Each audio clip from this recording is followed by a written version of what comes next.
Hey guys, tonight we return to Persia, together, as we begin with a question that historians have been asking for 2,000 years.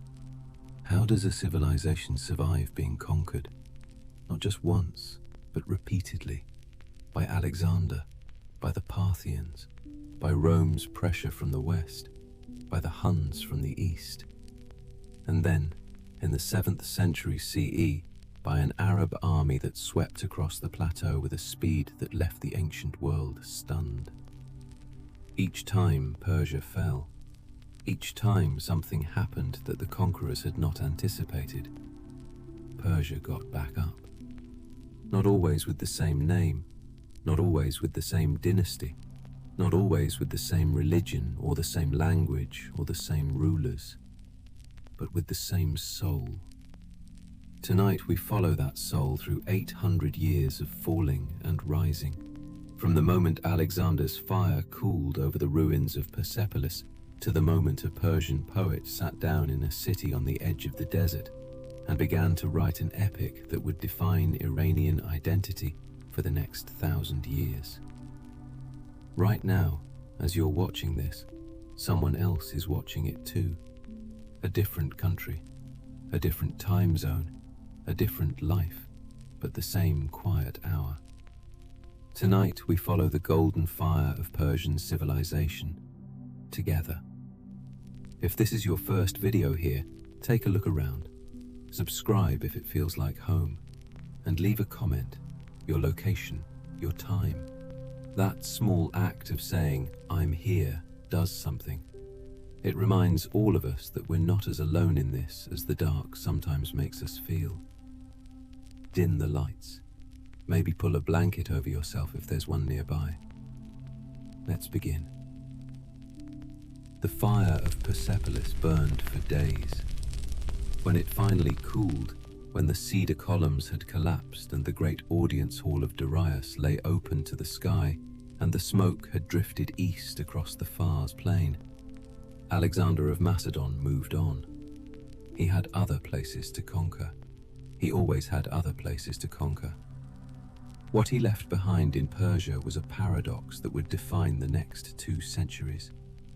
He had destroyed the Achaemenid court and its ceremonial center.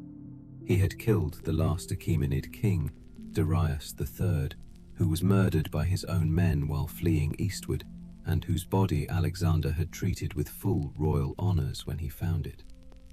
But he had not destroyed Persia.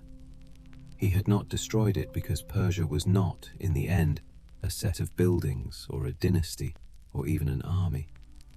It was a way of organizing the world, and ways of organizing the world are not destroyed by fire. Alexander himself seemed to understand this at least partially, at least some of the time. He adopted Persian court dress. He incorporated Persian nobles into his administration. He married a Bactrian princess named Roxana and encouraged his officers to marry Persian women. He performed Persian religious rituals. His Macedonian soldiers were not always pleased about this. They had come to conquer Persia. They had not come to become it. But Alexander, who was always moving faster than anyone around him could fully understand, saw something they did not. That the only way to hold what he had taken was to become, in some measure, what he had taken it from. He died in Babylon in 323 BCE at 32 years old before he could finish the experiment. And the empire he had built, which stretched from Greece to the borders of India, fractured almost immediately among his generals. Persia fell to a man named Seleucus, but the Persians had a long memory, and they were very patient. The Seleucid Empire, named for the dynasty Seleucus founded, controlled Persia for nearly a century. Its rulers were Macedonian Greeks. Its official language was Greek. Its art blended Greek and Persian traditions in ways that were sometimes beautiful and sometimes uncomfortable and always interesting. But something was happening underneath the Greek surface that the Seleucid kings did not fully see. The Persian administrative class, The scribes and the priests and the local governors and the merchants who knew how the plateau actually functioned continued to operate. In Persian, using Persian methods, following Persian customs. When you conquer a place, you can change who sits on the throne. Changing how the water moves through the Qanat is considerably more difficult. In 247 BCE, a tribe called the Parni, a nomadic people from the steppes east of the Caspian Sea, moved into the northeastern province of the Seleucid Empire. Their leader was a man named Arsaces. History does not record much about Arsaces personally. He left no inscriptions of the Cyrus cylinder variety. No ancient historian devoted a biography to him. He was a chieftain of a nomadic people who took advantage of Seleucid weakness to seize a single province. He could not have imagined what he was beginning. Within a century, the dynasty he founded, the Arsacids, whom we know as the Parthians, had taken all of Persia.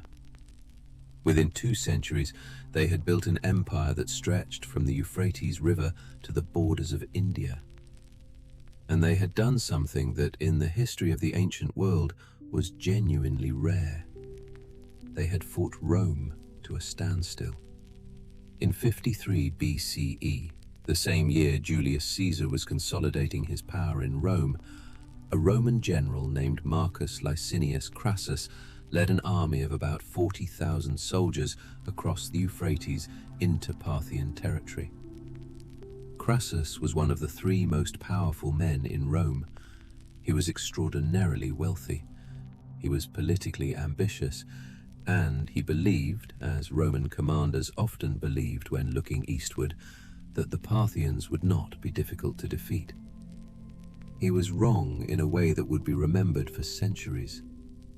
At a place called Carrhae, in what is now southeastern Turkey, the Parthian army under a general known as Surena engaged the Roman force on the open plain. The Romans formed up in the way they had formed up for centuries. Tight formations, interlocking shields, the most effective heavy infantry in the ancient world. And then something happened that they had no answer for. The Parthians did not fight like the Romans expected. They fought like they had always fought, like nomads. The Parthian cavalry rode around the Roman formation at high speed, releasing volley after volley of arrows, and then, when the Romans charged to close the distance, they wheeled away, fast enough to stay out of reach, accurate enough to kill. This tactic, which military historians would later call the Parthian shot, a phrase that has entered English as a way of describing a parting blow delivered in retreat, utterly confounded the Roman formation. The Romans could not engage. They could not retreat without being pursued. They could not advance without being shot. 20,000 Roman soldiers died at Carrhae. 10,000 more were captured and marched into Parthian territory, where they reportedly settled and were never heard from again. Crassus himself was killed. The Parthians sent his head to their king, who was in the middle of watching a Greek play. The actor, it is said, incorporated the head into the performance. History does not record the audience's reaction. What the Battle of Carrhae established, beyond the tragedy of Roman casualties, was something more significant. It established that the Iranian plateau had its own military traditions, its own way of fighting, its own answers to the most powerful army the Western world had ever produced. Rome would fight Parthia for nearly 300 years. It never permanently conquered it. Before we go further, I want to invite you to stop. Imagine you are standing on the plain of Carrhae at dusk, long after the battle. The plain is flat and enormous. The light is the particular amber light of the Syrian late afternoon, almost horizontal, almost too beautiful for a place where so many people died. The silence is absolute. Somewhere to the east, the Euphrates is moving. You cannot hear it from here, but you know it is there. The river that has marked the boundary between Rome and Persia, between west and east, between two ways of understanding the world for centuries. Beyond the river, the Iranian plateau rises. The sun is touching the mountains. Take a slow breath. Rest in the stillness of a place where history happened and then moved on, as history always does. The Parthian Empire is, in many ways, the least studied of the great Iranian empires. This is partly because it left fewer monumental ruins than the Achaemenids and the Sasanians. It is partly because most of what we know about it comes from Roman sources, which are not always sympathetic. And it is partly because the Parthians seemed, at first glance, to be more interested in ruling than in building monuments to their ruling. But this underestimates them. The Parthians were extraordinarily effective administrators of a vast and diverse territory. Their empire encompassed dozens of different peoples and languages and religious traditions. They governed it through a system of semi-autonomous kingdoms and local rulers, a kind of federal structure that was flexible enough to hold together an empire stretching from the Euphrates to the Indus. They were also, despite their nomadic origins, deeply Persianized. The Persian language, Middle Persian as scholars call it, continued to develop and spread under Parthian rule. Persian artistic traditions continued. Persian religious practices continued, with Zoroastrianism remaining the dominant faith of the Iranian heartland. The Arsacid kings adopted the Persian royal title, King of Kings, that the Achaemenids had used. They maintained the idea of Persia even when Persia had no formal name on a political map. This is one of the more remarkable feats of cultural continuity in the ancient world. A nomadic people from the Central Asian steppe conquered a civilization and then, within a few generations, became its stewards. The water, you might say, had found its own level again. What does it tell us about Persian civilization that it kept absorbing its conquerors? That the Macedonians tried to become Persian, that the Parthians became Iranian, that even Alexander, in his last years, was dressing like a Persian king and performing Persian rituals. Perhaps it tells us that some civilizations carry within them a particular gravity, a pull that is strong enough to redirect even those who arrive intending to replace it. The language, the poetry, the idea of the garden, the sacred fire, the underground rivers. These things have a weight that armies cannot easily move. In 224 CE, a Persian nobleman named Ardashir rose up against the last Parthian king. Ardashir came from the region of Fars, the old heartland of the Achaemenids, the region that had given birth to Cyrus and Darius and the columned halls of Persepolis. He was the son of a local ruler and the descendant, he claimed, of a long line connected to the old Persian royal tradition. Whether or not his genealogical claims were entirely accurate, and scholars are appropriately cautious about ancient royal genealogies, the claim itself mattered. He was saying, "We are returning to something. We are not just another dynasty. We are Persia remembered." Ardashir defeated and killed the last Arsacid king and founded the Sasanian Empire. What followed was 4 centuries of a civilization at the height of its powers. The Sasanians were conscious revivalists. They looked back to the Achaemenids as their model, invoking Cyrus and Darius as ancestors of their idea, if not their blood. They built enormous rock carvings in the tradition of the Achaemenid Behistun inscription. They promoted Zoroastrianism as the official religion of the state with an intensity that the more tolerant Parthians had never matched. And they built. The Sasanian capital was a city called Ctesiphon, on the banks of the Tigris River in what is now Iraq. At its heart was a throne room called the Tak Khazra, the Arch of Ctesiphon, whose vaulted roof was a single unsupported arch of baked brick spanning 37 meters. It was, at the time of its construction, the largest unsupported brick arch in the world. It is still standing today. The Sasanians were also extraordinary craftsmen.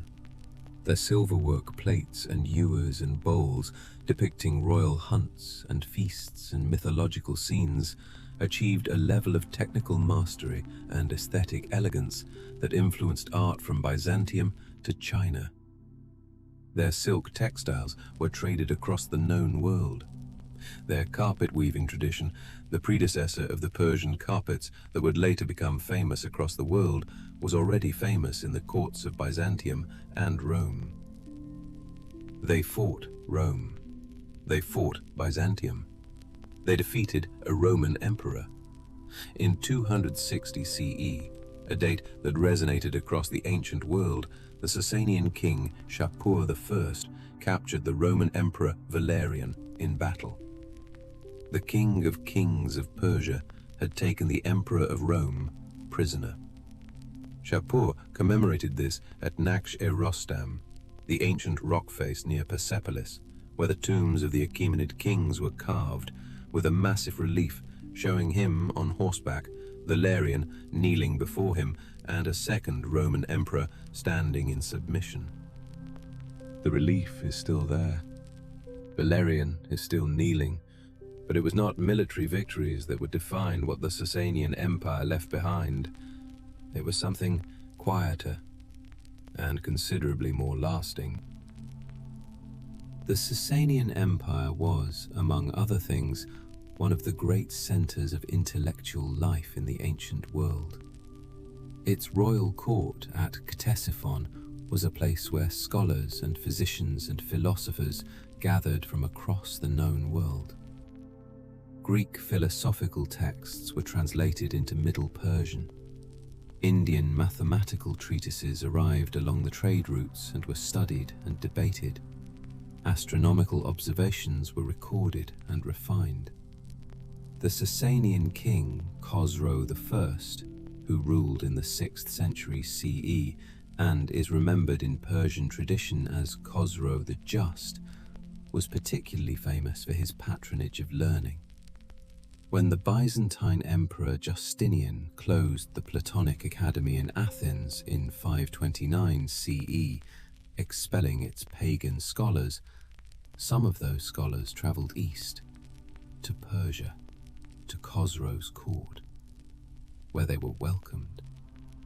The King of Kings of Persia gave refuge to the last philosophers of ancient Greece. The ideas they carried, Platonic philosophy, Aristotelian logic, the accumulated intellectual heritage of classical Greece, were preserved in Persian translations. And through those Persian translations, they would eventually make their way back westward into the Islamic Golden Age, and from there into medieval Europe. The intellectual heritage of ancient Greece survived in part because a Persian king held open a door. There is a game that was also transmitted through the Sasanian court in this period. It had been invented in India, a game of strategy played on an 8x8 grid with pieces representing a king and his court and army.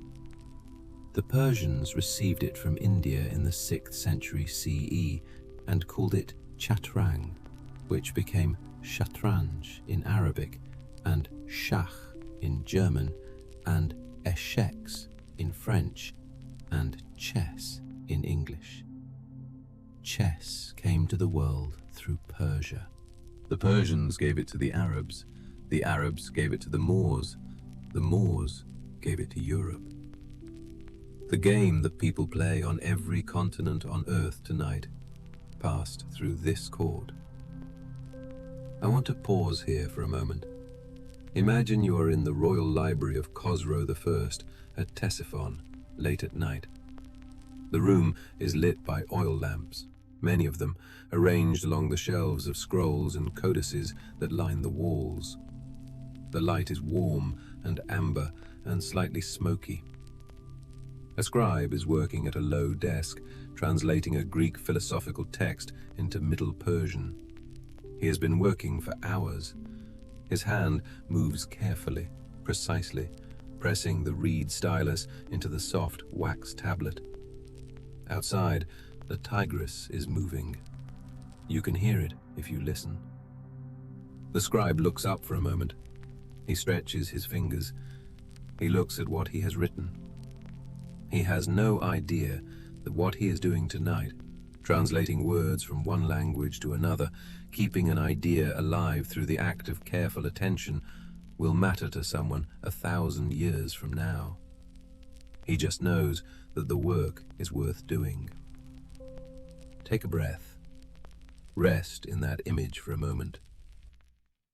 In 632 CE, the Prophet Muhammad, peace be upon him, died in Medina. Within 2 years, Arab armies had swept out of the Arabian Peninsula and begun the most rapid military expansion in recorded history. Within a decade, they had conquered Mesopotamia. Within 2 decades, they had conquered Persia. The Sasanian Empire, which had survived 4 centuries of wars with Rome and Byzantium, which had captured a Roman emperor and built the largest brick arch in the world, fell to the Arab armies with a speed that stunned the ancient world. The last Sasanian king, Yazdegerd III, fled eastward across the plateau, pursued by Arab forces, unable to find enough local support to mount a serious resistance.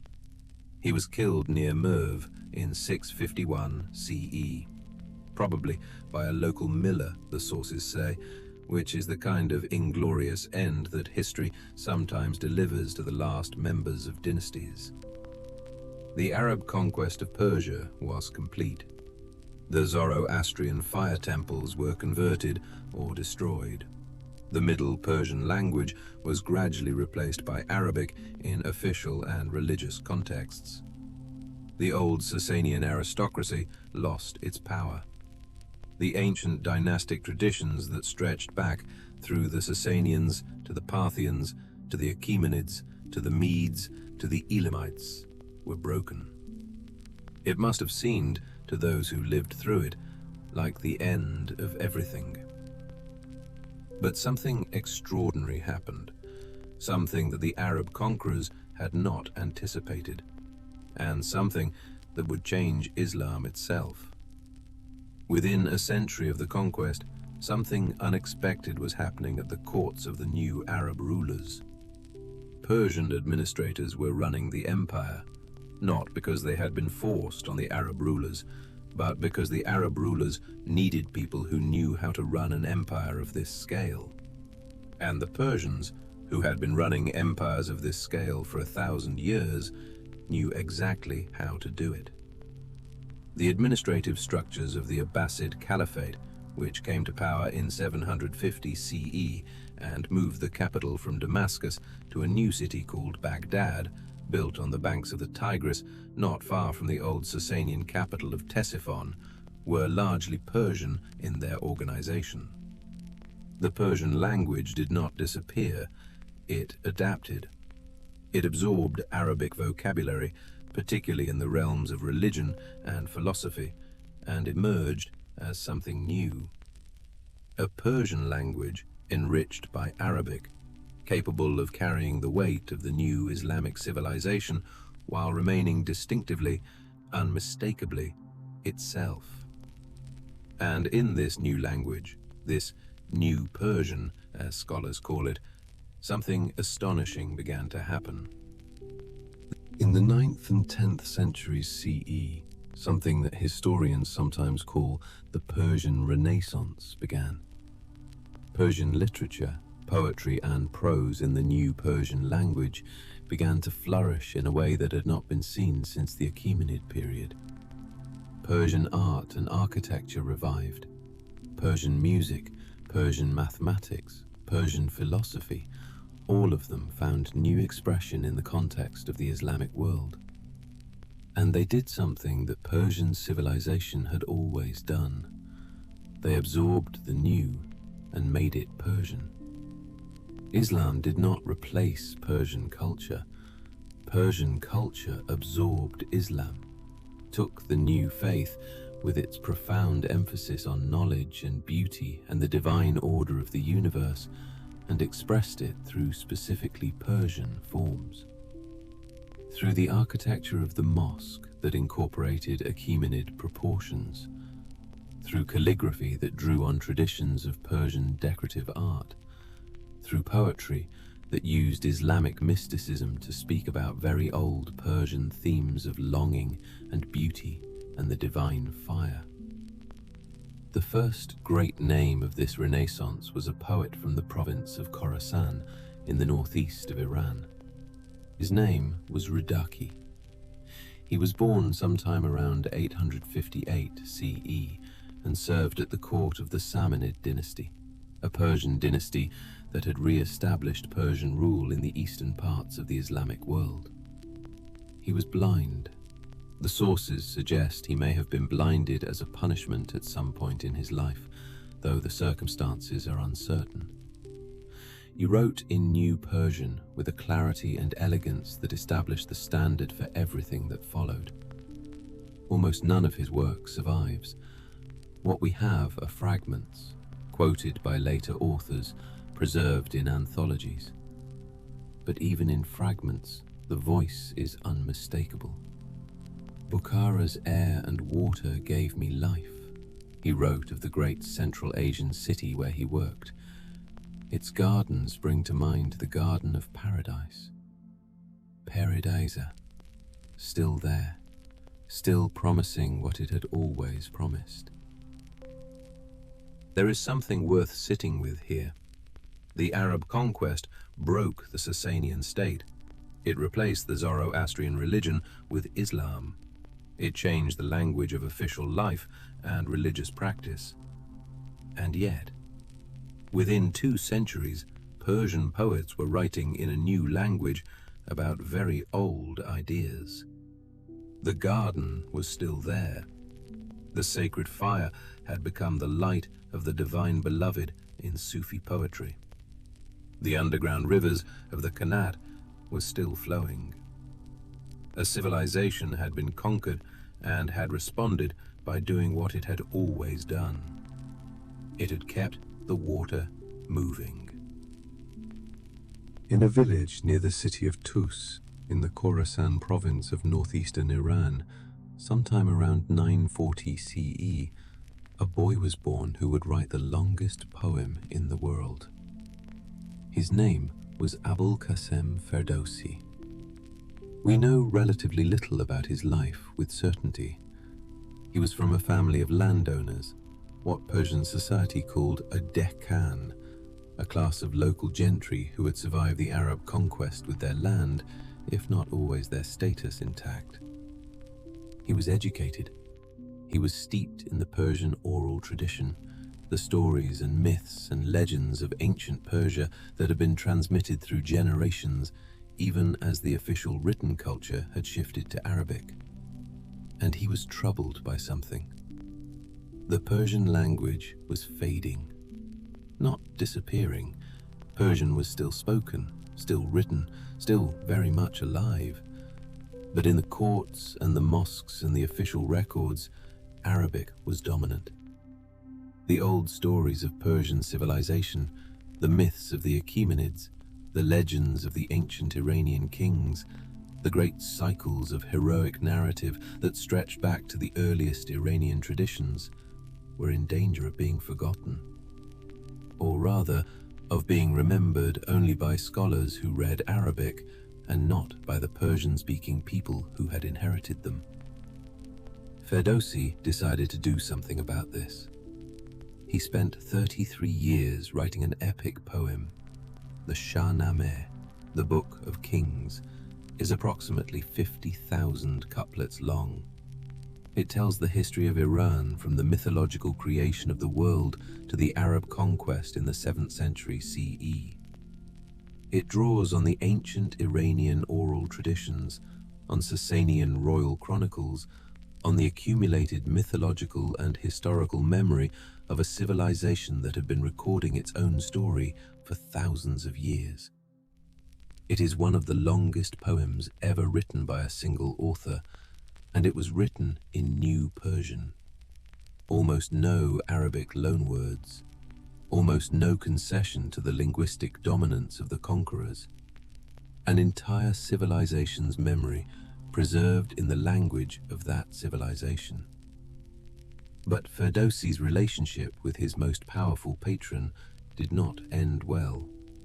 And what happened between them says something important about what art actually is and who it belongs to. The Sultan Mahmud of Ghazni, a powerful ruler who controlled much of the Eastern Islamic world in the early 11th century, had commissioned the Shahnameh. He had promised Ferdowsi a gold coin for every couplet, 50,000 couplets, a fortune. When Ferdowsi delivered the finished poem, after 33 years of work, Mahmud sent him silver coins instead of gold. The insult was deliberate. It was the kind of insult that powerful men deliver to artists to remind them of the hierarchy. Ferdowsi's response has been preserved in the tradition. He distributed the silver coins to the bathhouse keeper and a sherbet seller, and left Mahmud's court without another word. And then he wrote a satire of Mahmud so devastating that people were still quoting it centuries later. The Sultan, it is said, later regretted the insult and sent the gold, but the caravan carrying it arrived in Ferdowsi's hometown on the same day as his funeral procession. Too late. It is almost too perfect a story to be entirely true, but it has been told for 1,000 years. And what it encodes, the idea that true art belongs to the culture it serves and not to the patron who commissions it, is very Persian indeed. I want to speak very slowly now to whoever is still listening. The Shahnameh has been copied and illustrated and recited and memorized and debated for 1,000 years. It has been the primary vehicle through which Persian identity has been transmitted across time and conquest and displacement. When Iranian children today learn who they are, when they encounter the heroes and myths and moral lessons that define their culture, they encounter them through Ferdowsi's words. A poem written by a village poet from Khorasan in a language he chose specifically because it was in danger of being forgotten. The language did not disappear. In fact, Persian, New Persian, the language Ferdowsi wrote in, became the literary language of the Islamic world from Anatolia to India. Poets in what is now Turkey wrote in Persian. Poets in what is now Afghanistan and Uzbekistan wrote in Persian. The Mughal emperors of India kept their official records in Persian. A language that was in danger of being swallowed by Arabic became the literary common tongue of half a continent. The water, once again, had found its level. Tonight, somewhere in Iran, someone is reciting verses from the Shahnameh, not because they have to, not as a school assignment or a religious obligation, but because the words are beautiful, because the stories are true in the way that the best stories are true, not factually necessarily, but emotionally, morally, in the deepest sense of what it means to be human. Rostam and Sohrab, the father who kills the son he does not recognize, the grief that cannot be undone.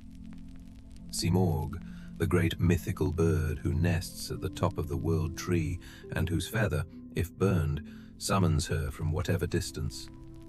The sacred fire that Zarathustra tended, still burning, now in metaphor, in the image of the beloved's face in Sufi poetry, in the light of a lamp in a scholar's library, in the flame of a Qanat lamp carried underground by a man who will never see the water arrive. These images do not die. They go underground, the way the water goes underground, and they emerge, when the conditions are right, in a new garden, in a new poem, in a new language that carries the old music within it. You have traveled far tonight, from the ziggurat of Chorga Zanbil rising from the desert, to the cavalry of the Parthians flowing around the Roman formations, to the scribe in Khosrow's library translating Greek philosophy into Persian, to Ferdowsi in his village writing the longest poem in the world in a language he was afraid of losing. 800 years, the same soul. Let your breathing slow. Let the poem settle around you like something old and familiar. Let the fire burn quietly, as it always has. The third part of this story is waiting for you, but that is for another night. Tonight, rest. The garden is still there. If this reached you tonight, leave a comment. Just your city and the time. This is part 2 of the Iran trilogy. Part 3, The Garden and the Rose, tells the story of Rumi, Hafez, Omar Khayyam, and the Persian Golden Age that gave the world its most beautiful poetry. It is waiting for you.